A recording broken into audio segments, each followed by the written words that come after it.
quando, de fato, a gente pode nos caracterizar ou caracterizar alguma pessoa como procrastinador efetivo. Porque, na verdade, todos nós temos alguns momentos de procrastinação. Passa por aí, tô errada, certa?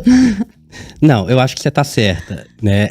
Primeiro, assim, pra gente definir procrastinação, a gente teria que definir como é o ato de postergar ou adiar algo. Ponto. Contrário aos nossos objetivos, aos nossos sonhos, às nossas metas. Então, assim, eu estou adiando, postergando algo que vai contrário ao que eu quero, ao que eu planejei.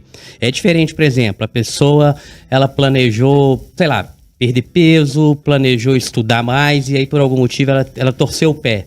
Ela adia a caminhada dela. Aquilo está protegendo o pé dela que está torcido. Então é um adiamento que vai contrário aos nossos sonhos e objetivos. Todos nós fazemos isso em algum momento da vida. Você está cansado, você está desanimado. Agora, quando se torna recorrente e começa a gerar um prejuízo significativo nas nossas vidas, a gente vai considerar isso uma procrastinação. Os gregos antigos, eles usavam uma palavra que é acrasia. É quando a gente atenta, quando a gente vai contrário ao nosso bom juízo. Ou seja, eu devo fazer algo, eu sei que eu tenho que fazer algo e eu não faço. Uma maneira prática de você saber se você está procrastinando ou se alguém está procrastinando ou não é você perguntar: olha, você gostaria de não ter adiado? O procrastinador, nossa, eu deveria ter feito esse trabalho, eu deveria ter ido na academia. Então ele posterga aquele ato, mas aquilo incomoda ele.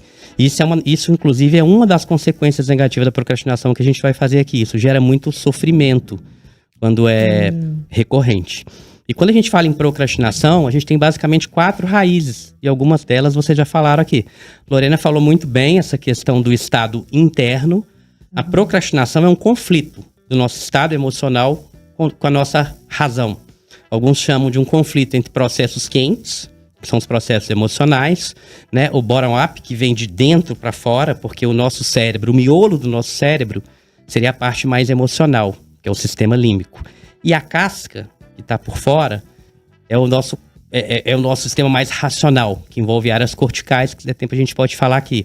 Então, os processos frios, né, o raciocínio, a lógica, eu devo, eu deveria, vem de cima para baixo. E a parte interna é o emocional. E aí tem esse conflito.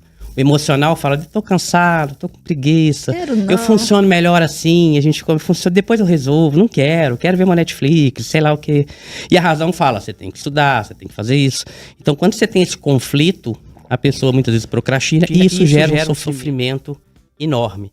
E as 4 raízes da procrastinação, algumas vocês já falaram aqui, a primeira delas, sem sombra de dúvidas, é o perfeccionismo, que você já comentou, né? A baixa motivação por uma determinada tarefa, fazer algo que você não gosta, tá? Uma perspectiva mais negativa em relação ao futuro. As coisas não vão dar certo mesmo, então não adianta muito eu tentar, né? E a impulsividade. Essas 4 características, elas podem atuar em conjunto. A pessoa pode ter todas elas em conjunto, ou não. Muitas vezes uma ou outra dela mais saliente. Dessas 4, não sei, meninas, se vocês entenderam, mas a impulsividade, coloca ela melhor pra gente. Em que momento a impulsividade pode afetar um procrastinador? A impulsividade é você agir sem passar por uma deliberação.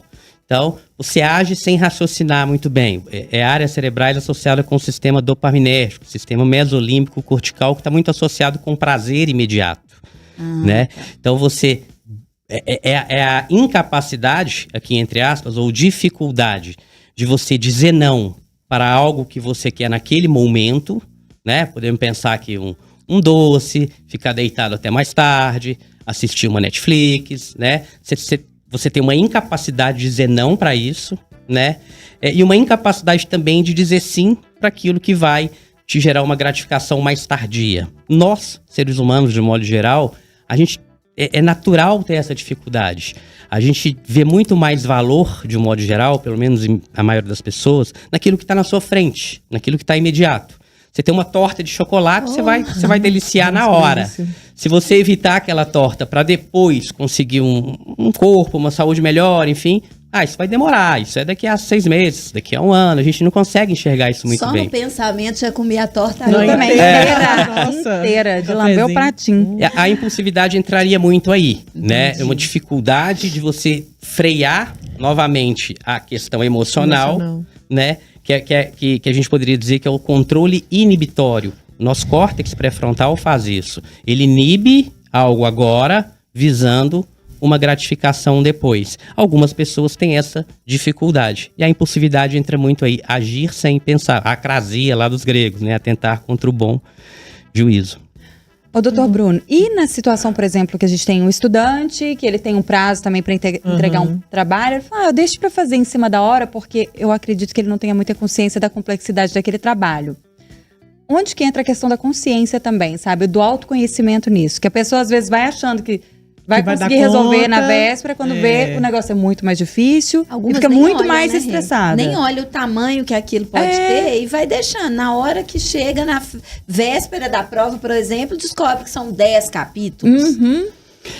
Eu acho que aí entraria muito essa questão da impulsividade, tá? Ela poderia entrar aí aquela dificuldade de dizer não para uma recompensa imediata, né? Dizer não para uma recompensa tardia, perdão, e sim para uma recompensa imediata. E aí a gente entra num outro problema. Porque, como eu falei, é um conflito do emocional, dos processos quentes, né? Contra a razão, os processos frios. Só que o nosso sistema emocional, ele tem uma capacidade também de enganar, né? E aí a gente começa a vir com certas frases que a gente chama de frases permissivas, né? É só hoje, depois eu dou conta. Eu mereço. Eu mereço, então...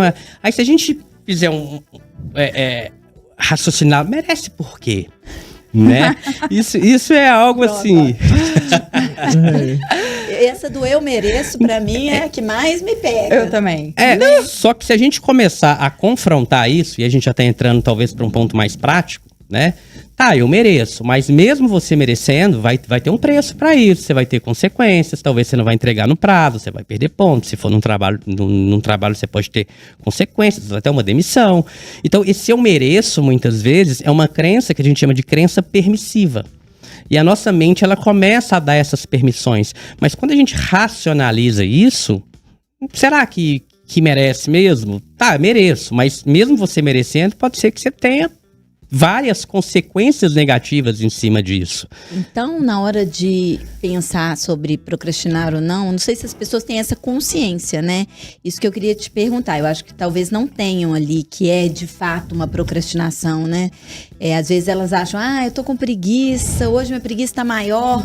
Nossa, eu não consigo. Tenho andado, É só um cansacinho, né? Eu tenho andado com tanta preguiça, tô numa fase, menina. Porque eu não tô conseguindo fazer nada. Eu acho assim que às vezes elas não assumem que é um ato de procrastinação, né? Que elas estão vivendo ali uma fase. E significa, então, que a gente tem que lidar com razão e emoção com mais equilíbrio? Sim, mas é importante a gente falar para quem tá ouvindo que às vezes nem sempre é fácil. Às vezes a pessoa entende, ela sabe. Existe essa situação onde a pessoa não sabe ou ela tá negando. Muitas vezes começa a criar uma série de crenças permissivas, né? Eu funciono melhor na bagunça, eu funciono melhor sob pressão. Eu ia falar isso agora. Pessoas muito organizadas, que planejam muito, são pessoas chatas. Eu gosto dessa adrenalina. Então a gente vai criando essas crenças e muitas vezes é importante. Gabaritar. E muitas vezes é importante a gente confrontar isso, né? Eu mereço, eu funciono melhor sob pressão, eu funciono melhor nessa desorganização, as coisas para mim dão certo quando eu resolvo em cima da hora, né? E se a gente começar a analisar essas frases, e a pessoa ela vai começar a perceber que na verdade, isso tá gerando um sofrimento, uma sobrecarga desnecessário. E muitas vezes ela nunca parou para pensar nisso. Mas tem aquela situação também da pessoa que começa a ter uma certa consciência, que ela tá vendo esse programa aqui e fala assim, olha, eu entendo tudo isso que eles estão falando, eu já entendi, mas eu não consigo mudar, né? Isso é muito comum também, com determinados processos emocionais, que a pessoa entende e ela não consegue mudar. Especialmente quando a gente dá essa informação de uma forma muito diretiva, igual a gente está dando aqui. Porque o ideal é você ir fazendo perguntas para a pessoa para que ela mesma vai construindo todo o raciocínio e ela mesma começa a perceber que ela está tendo prejuízo com isso. Mas algumas pessoas percebem o prejuízo, reconhecem os prejuízos e ficam estagnadas, normalmente por conta daquelas 4 raízes que eu comentei aqui logo no início.